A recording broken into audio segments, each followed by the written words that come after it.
bintang yang 9 itu, ya. Yang atas itu bintangnya besar, ya. Itu menambahkan bahwa bintang besar itu adalah Rasulullah sebagai anutan, qudwah hasanah, ya.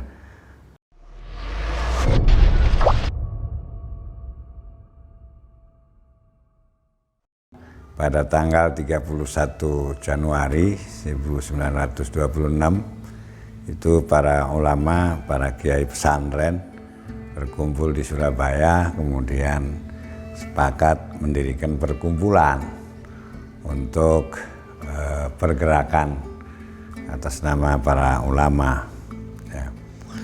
Nah, kemudian sepakat mendirikan perkumpulan nama perkumpulan itu kemudian disepakati Nahdlatul Ulama. Di atas usulan nama itu dari Kiai Haji Mas Alwi Abdul Aziz, ya.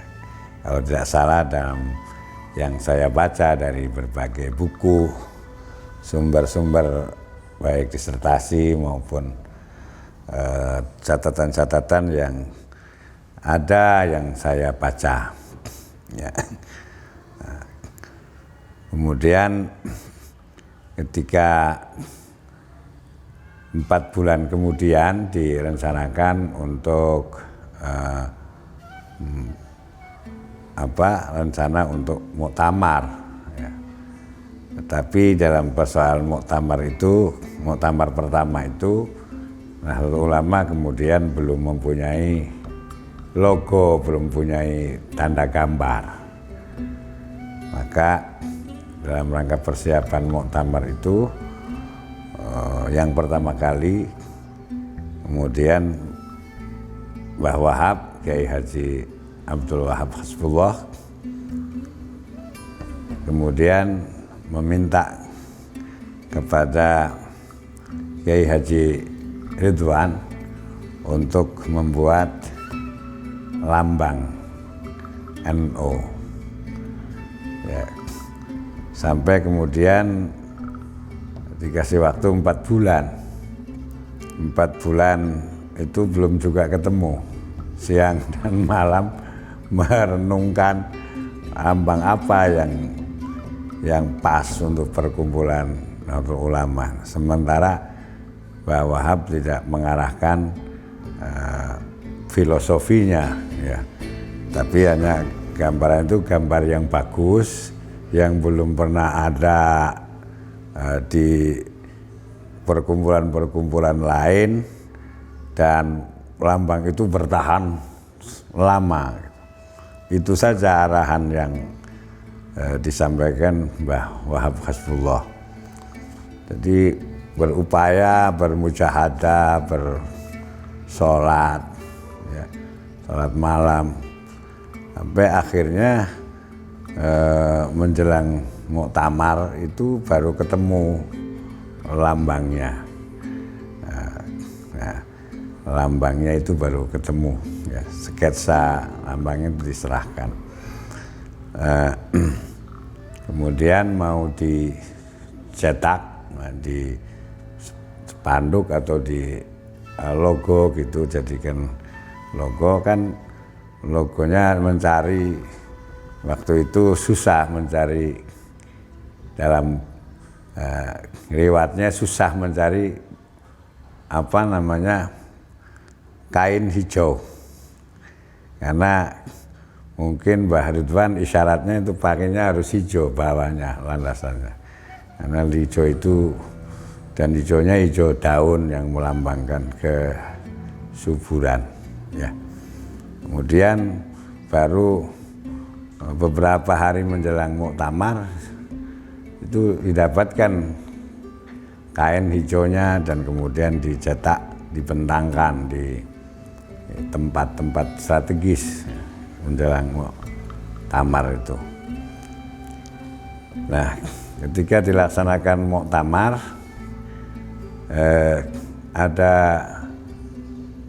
sudah di dalam ruangan semuanya.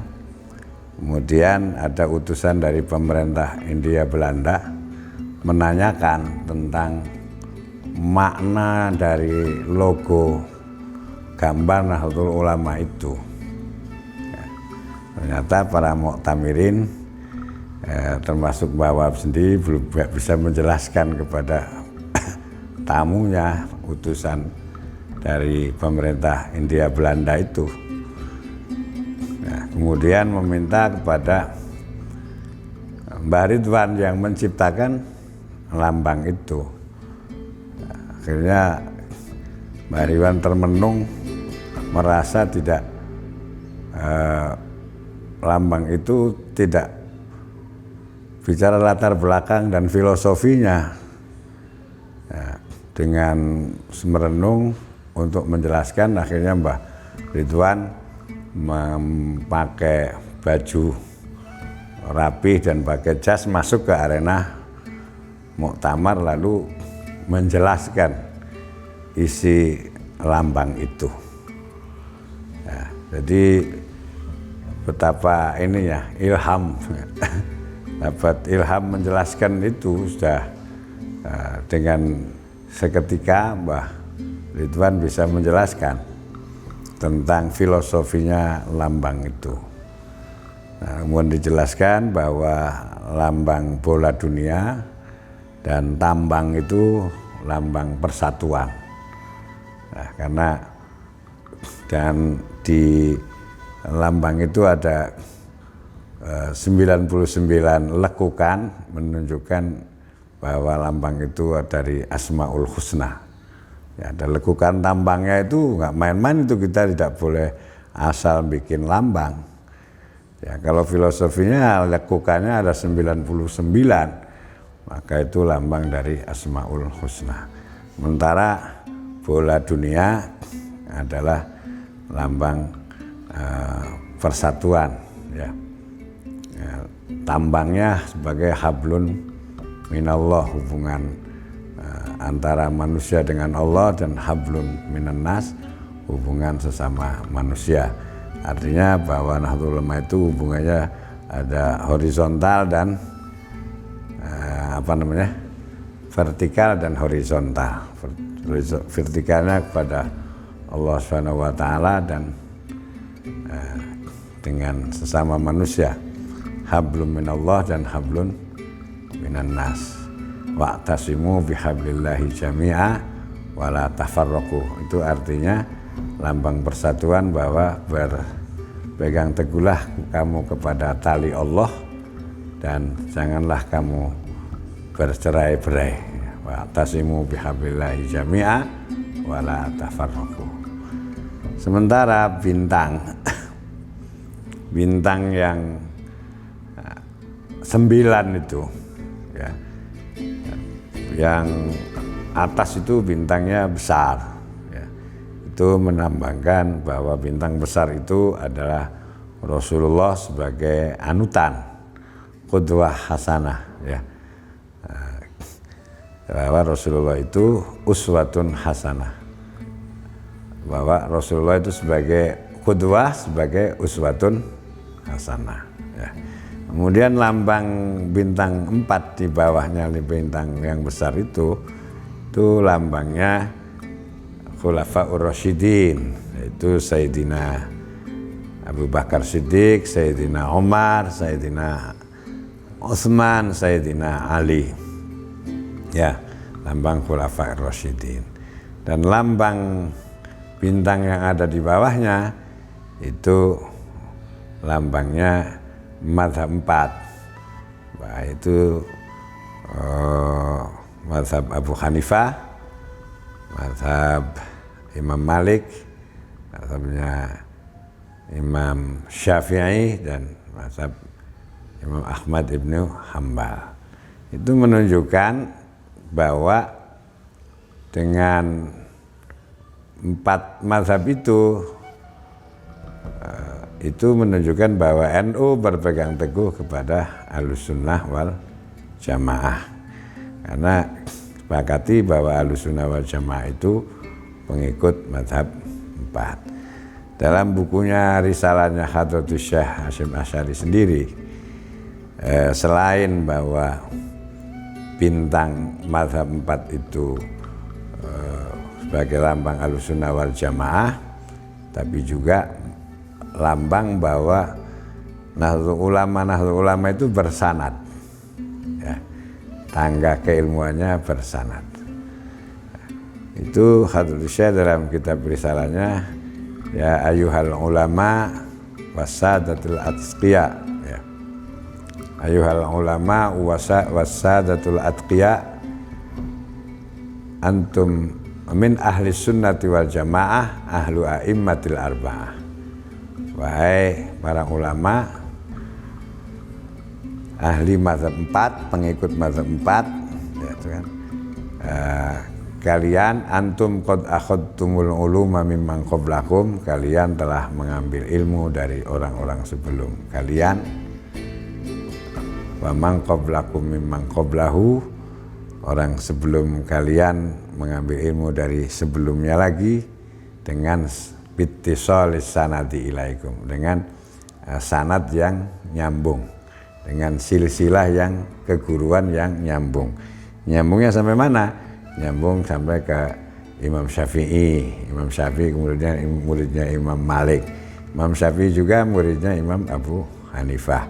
Imam Syafi'i, Imam Malik muridnya Rabi'atul Ra'yi. Rabi'atul Ra'yi muridnya Kharijah bin Zaid bin Thabit. Kharijah putranya Zaid bin Thabit. Zaid bin Thabit penulisnya Rasulullah SAW. Jadi lambang bintang 9 itu selain bahwa itu mazhab Ahlussunnah wal Jamaah, tapi juga melambangkan bahwa ulama-ulama yang bersanad, ya, harus ada sanadnya kepada a'immatil arba'ah. Tuh.